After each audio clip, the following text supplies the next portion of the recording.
جو لوگ اللہ پر ایمان لائیں، کہیں کہ ہمارا رب اللہ ہے، پھر اس پر جم جائیں، ان پر فرشتوں کا نزول ہوتا ہے۔ نہ کوئی غم کرو نہ خوف، خوشیاں مناؤ جنت کی جس کا تم سے وعدہ کیا گیا تھا۔ اللہ کی ربوبیت پر اطمینان جب انسان کو ہو جاتا، میرا رب اللہ ہے، ربی اللہ، انسان کے لیے نہ کوئی کھٹکا، نہ کوئی خطرہ، نہ کوئی خوف، نہ کوئی حزن۔ جو کچھ ہو رہا ہے کس کے اذن سے ہو رہا ہے؟ اللہ کے اذن سے۔ اللہ کے اذن کے بغیر پتہ تک نہیں ہلتا۔ یہ کوئی اندھا بہرا مادہ نہیں ہے جس سے مجھے کوئی خوف ہو۔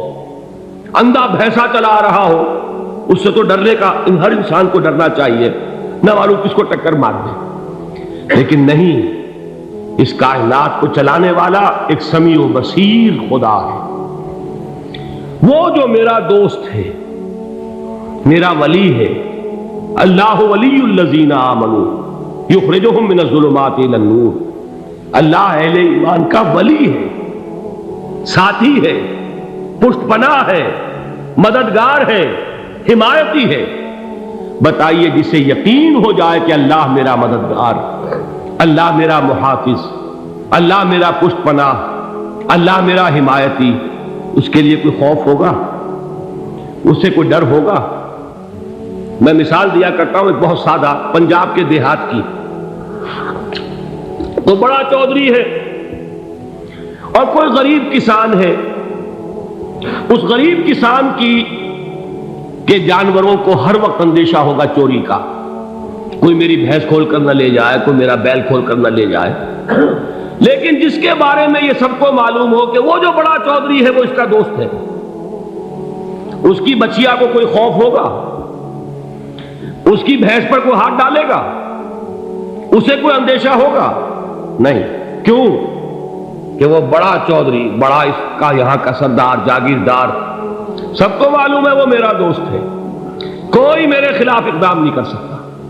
اس دنیا میں یہ چھوٹی سی بات اگر آپ کے دلی اطمینان اور سکون کا باعث بن سکتی ہے تو ذرا تصور کیجئے۔ میں لفظ تصور استعمال کروں گا صرف اس لیے کہ اس کا ہم جس کو کہتے ہیں ادراک اور شعور کر نہیں سکتے، اگر کے ساتھ کر سکتے۔ اگر یقین ہو کہ اللہ میرا مددگار اور یقین ہو کہ اللہ ہر آن میرے ساتھ ہے، پھر کوئی خوف؟ کس کا خوف؟ کوئی شے اللہ سے بالا تر ہے؟ کوئی قوت اس سے زیادہ طاقتور ہے؟ کوئی اس کے ارادے کو بدلنے والا ہے؟ کوئی اس کی مشیت کے آڑے آنے والا ہے؟ یہی بات ہے جو حضور نے فرمائی، یہ ایمان کا حاصل ہے لب لباب، کہ دیکھو اچھی طرح اس بات کو ذہن نشین کر لو، اگر تمام انسان مل کر تمہیں کوئی نقصان پہنچانا چاہے نہیں پہنچا سکتے، مگر جو کچھ اللہ نے لکھ دیا ہو، اور تمام انسان مل کر تمہیں کوئی نفع پہنچانا چاہے نہیں پہنچا سکتے، مگر وہ شے جو اللہ نے طے کر دی۔ آپ پھر میں کہوں گا ذرا طاری کیجئے، اسے فرض کیجئے، اسے سوچئے، اگر اس حدیث پر ہمارا دل ٹھکا ہوا ہو تو کسی سے ڈر ہوگا؟ یہ مجھے نقصان نہ پہنچا دے، یہ میری رپورٹ خراب نہ کر دے، یہ میری انکریمنٹ نہ رکوا دے، یہ میرا یہ نہ بگاڑ دے، یہ میرے یہ نقصان نہ پہنچا دے۔ اس کا ڈر، اس کا ڈر، اس کا خوف، اس کی خوشامد، اس کے لیے جا کر طرح طرح سے اپنی عزت نفس کو ذلیل کروانا اس کے سامنے، یہ سب کچھ کیوں کرتا ہے انسان؟ جب سمجھتا ہے کہ اس کے ہاتھ میں میرا کوئی نفع ہے، اس کے ہاتھ میں میرے لیے کوئی ضرر ہے، یہ مجھے کوئی غضب پہنچا سکتا ہے، یہ مجھے کوئی نقصان پہنچا سکتا ہے، یہ میرا کوئی کام بنا سکتا ہے، یہ میری کوئی ضرورت پوری کر سکتا ہے، اسی کا نام شرک ہے۔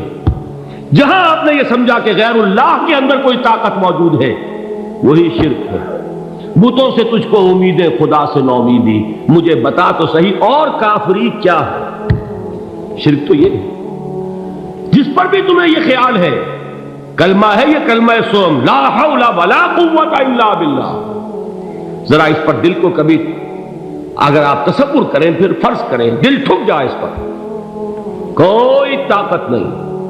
یہی بات تھی جو شیخ عبد القادر جیلانی رحمۃ اللہ علیہ نے اپنی وصیت میں اپنے بچے سے کہی. 11ویں دینے والے ہیں، لیکن حضرت شیخ عبد القادر جیلانی کی وصیت اور تعلیمات کو کتنے لوگ ہیں کہ جانتے ہو؟ یہ جن مقامات تک پہنچے ہیں وہ کس چیز کی بدولت پہنچے؟ انہوں نے جو پیغام دیا وہ کیا تھا؟ اے میرے بچے، جس طریقے سے قرآن مجید میں حضرت لقمان کی نصیحتیں جو ہے نقل کر دی گئی ہیں، میں یہ عرض کروں گا بالفرض اگر قرآن حضرت عبد القادر جیلانی کے بعد نازل ہوا ہوتا تو شیخ عبد القادر کی یہ نصیحتیں بھی قرآن میں درج ہوتی. اتنی اونچی نصیحتیں ہیں. اے میرے بچے، اس حقیقت کو ذہن نشین کر لے، لا فاعل فی الحقیقت ولا مؤثر الا اللہ.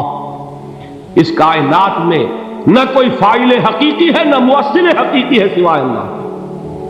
کسی شے میں کوئی تاثیر نہیں اگر اللہ نہ چاہے. آگ جلا نہیں سکتی اگر اللہ نہ چاہے. پانی ڈبو نہیں سکتا اگر اللہ نہ چاہے. زہر ہلاک نہیں کر سکتا اگر اللہ نہ چاہے. کوئی چیز فائدہ نہیں پہنچا سکتی اگر اللہ نہ چاہے. تو در در پہ کیوں سر جھکاتے ہو؟ در در پر کیوں جبیں سائی کرتے ہو؟ سب کے سامنے کیوں ہاتھ پھیلاتے ہو؟ ایک اللہ سے مانگو. ایک اللہ کے سامنے زمین پر اپنی جبین رکھو.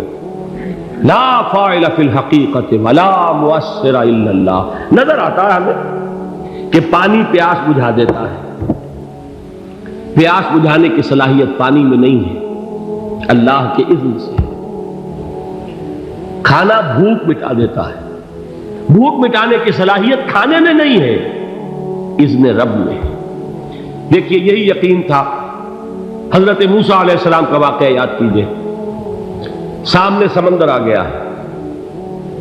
قوم دیکھتی ہے پیچھے کہ گرد و غبار کا طوفان. معلوم ہوا کہ فرعون اپنے لشکر سمیت آ گیا. لشکر جب چلتا تھا تیز رفتاری کے ساتھ تو گرد و غبار کا جو طوفان اٹھتا تھا اس کا تصور کیجیے. اور لمحہ بلمحہ وہ قریب آ رہا ہے. پوری قوم نے کیا کہا؟ اے موسیٰ انا لمدرکون. اے موسیٰ ہم کو پکڑے گئے. قرآن مجید نے تو یہاں وہ باتیں نہیں لکھی ہیں، لیکن تورات میں یہ درج ہے کہ بنی اسرائیل جھگڑنے لگے، دست و گریبان ہو گئے موسیٰ کے ساتھ. موسیٰ نے یہاں مروایا لا کر، اس سے تو ہم ہی بہتر تھے. وہاں کھانے کو ملتا تھا، زندگی تو تھی، بیگار ہم کر رہے تھے، موت تو نہیں تھی. اب جو کچھ ہوگا اس کا تصور کرو، جس طریقے سے ہمارے ٹکڑے اڑائے جائیں گے. تو لڑ رہے ہیں حضرت موسیٰ علیہ السلام سے. یہ تورات کی تفصیل ہے. قرآن میں صرف اتنا آیا ہے، پریشان ہو کر انہوں نے کہا انا لمدرکون. موسیٰ ہم کو پکڑے گئے. اس وقت موسیٰ کا جواب کیا ہے؟ کلا ان معی ربی سیہدین. نہیں، میرے ساتھ میرا رب ہے، وہ راستہ دے گا. بتائیے کہاں راستہ نظر آ رہا ہے؟ یہ ہے ایمان بالغیب. راستہ نظر نہ آئے تب اللہ پر یقین ایمان ہے. جیب میں پیسے ہوں اور تب دل کو اطمینان ہے تو ایمان کس پر ہوا؟ پیسے پر، اللہ پر نہیں. جب وسائل و ذرائع نہ ہو اور پھر یقین ہو کہ اللہ مسبب الاسباب ہے، وہ اسباب کا پابند نہیں ہے، وہ اسباب کا محتاج نہیں ہے، اسباب اس کے محتاج ہے. اگر یہ یقین ہے تو اللہ پر ایمان ہے.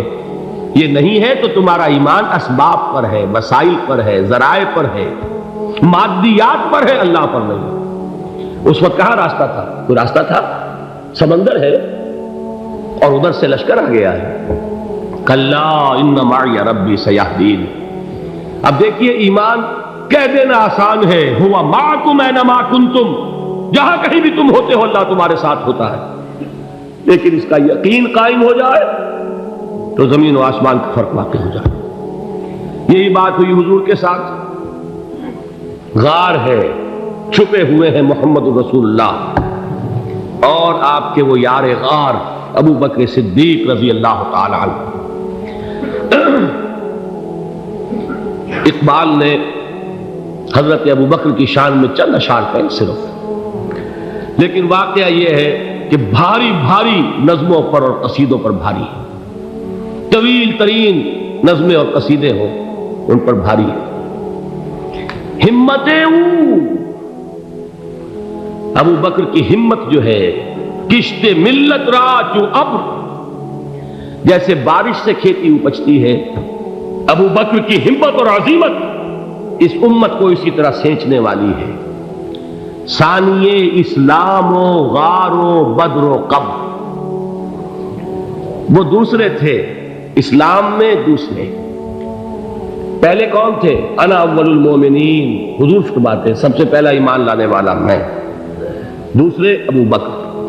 ویسے ہمارے ہاں یہ چلتا ہے اختلاف، حضرت علی پہلے ہیں کہ حضرت ابو بکر پہلے ہیں، لیکن اس میں بڑی خوبصورت تطبیق قائم کی ہے علماء نے، اور بہت صحیح ہے۔ چار کے بارے میں فیصلہ ہی مت کرو کہ کون پہلے، ان کی ایک عجیب تقسیم کر دی ہے۔